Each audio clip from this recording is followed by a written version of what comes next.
বিসমিল্লাহির রহমানির রহিম। আমার নাম মোহাম্মদ শেরেকুল ইসলাম। আসসালামু আলাইকুম। মাইক দিলে ভালো হবে। আমার নাম মোহাম্মদ শেরেকুল ইসলাম। আমি একজন সহকারী শিক্ষক, সতীতলা দাখিল মাদ্রাসা। বিগত যে ঘটনাটা ঘটেছে একটা ন্যাক্কারজনক ঘটনা। আমার বাড়ি আসাদুল ইসলামের বাড়ির সংলগ্ন, আমার ঘরের সাথেই তার বাড়ি। গত বুধবার 2,30,000 টাকার দেনমোহর ধার্য করে ভাগ গরিবের এক মেয়ের সাথে আসিফের বিয়ে হয়। বিয়ের পরে 2 দিন পরে আমরা অনাকাঙ্ক্ষিত একটা কথা শুনতে পারলাম, যেটা কোনোদিনই পৃথিবী নতুন করে জন্মগ্রহণ করলেও এটা সম্ভব নয়। যে পরিবারে বিয়ে হয়েছে তারা একটা গরিব মানুষ, তারা খেটে খাওয়া মানুষ, তারা রুটি রুজি করে খায়, তারা কারো নিম্নেটাই জানা, তারা কোনো অনাকাঙ্ক্ষিত ঘটনার সাথেও জড়িত থাকে না।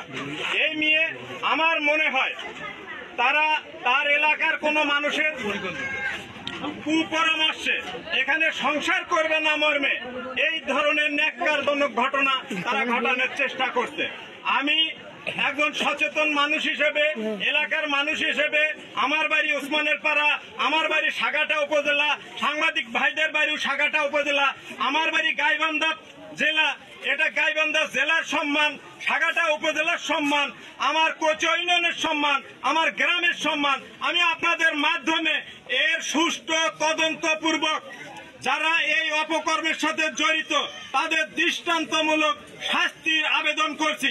আমার গ্রামের যে সকল 6 জন সহ আসিফ সহ 7 জনের বিরুদ্ধে যে এই ধর্ষণের একটা কথা আসছে সেটা একবারে পূর্ব পরিকল্পিত। এ ধরনের ন্যাক্কারজনক ঘটনা কোনোদিন ঘটেনি। যদি ঘটতো আমিও আমার ঘরও তাদের ঘরের পাশাপাশি আমিও শুনতাম। আমরা এলাকায় নেতৃত্ব দেই, আমরা এলাকার সালিশ বিচার করি। সর্বপ্রথম আমাদের কাছে সেই কথাটা আসতো, তা আসেনি। মেয়ে কৌশল করে বাপের বাড়ি যে তাদের আত্মীয় স্বজন মোটা অঙ্কের টাকা আদায়ের জন্য তারা এই সকল ন্যাক্কারজনক ঘটনা ঘটাচ্ছে।